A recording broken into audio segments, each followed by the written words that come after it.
Hello, everyone. This is Afrometrics research-based news on the major events of this week relevant to the Black world. Election results in Atlanta, the legal backlash against race-specific policy remedies, policy solutions, and the influence of social capital on Black health, as well as the COVID stimulus.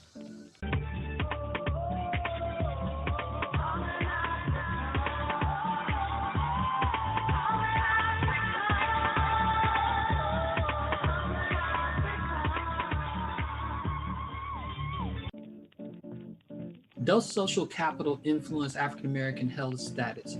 A new study has been published in the Journal of Poverty by Javier Boyas, Yoonghee Lim, and Austin Connor. They conducted a study to investigate whether various types of social capital influence how African Americans self-rate their health status. So the data for this study came from a nationally representative sample of 231 African American adults. And what they found was that having a positive racial identity, having a positive evaluation of oneself as a Black person, as a person of African descent, or as an African American is associated with better health. Again, this is self reported health. They also found that friendships was related to health status in a very specific way. They found that hosting friends is associated with better health assessments. So having friends over at, or hosting friends. So the authors reasoned that having friends over instead of family was associated with better health because friendships are self self-selected. They're willing and they're based on shared interest and life experiences, whereas family is an obligatory relationship.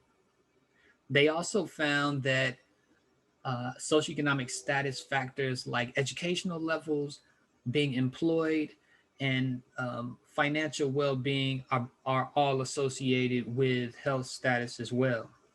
But they suggest that these kind of factors, such as cultural pride, racial empowerment, involvement in social groups, and friends, should be a part of African American health promotion. CNN also reported this week that Raphael Warnock, the senior pastor of the historic Ebenezer Baptist Church in Atlanta, was elected to be the first Black senator from Georgia. And it was due in large part to the Black voter turnout and also Black voter advocacy groups and leading voices like Stacey Abram and Latasha Brown. And Reverend Warnock has been outspoken on issues of um, racial inequity, police violence as well. Also, Reverend Warnock has shown support for um, acts such as the George Floyd Justice and Policing Act, which would propose to end practices like the use of no-knock warrants, as well as chokeholds. He's also been supportive of the John Lewis Voting Rights Advancement Act that looks to stop racial discrimination of voters.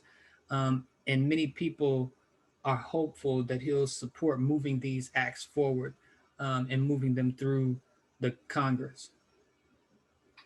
Across the Atlantic, as tensions have been mounting in the UK over stemming police abuse, new data continue to surface almost on a weekly basis.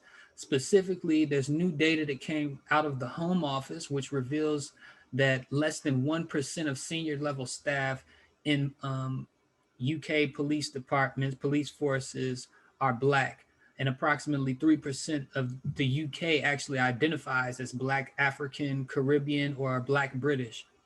And the social protests that followed the killing of George Floyd in the United States has inspired some lawmakers in the UK, particularly in West Yorkshire, to consider new legislation to allow positive discrimination to increase diversity within the ranks, as happened in Northern Ireland in 2001. Now, this is a part of a trend to allow or to introduce race-based policy making. So it's this notion of positive discrimination in line with affirmative action. But this is in the UK. Now, at the same time, this week, the New York Times published an article about a lawsuit against a race based policy for Black people in Oregon.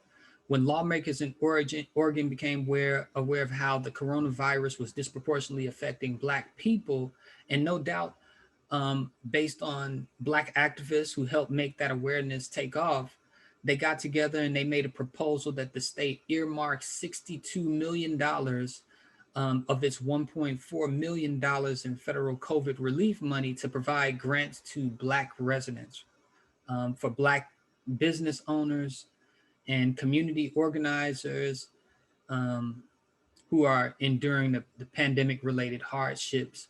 And it actually passed.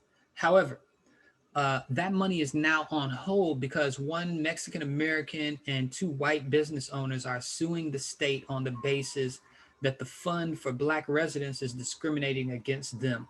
This is one of many legal challenges to the use of race based policies to address race based inequalities. As the Times article explains, the Supreme Court rulings have generally established that race based policies are constitutional only if they achieve a compelling um, governmental interest or are narrowly tailored to do so. So in this case, the logic of equity, the logic of racial equity is actually being used to undermine or to stifle race-based policy making targeted toward Black people in this case.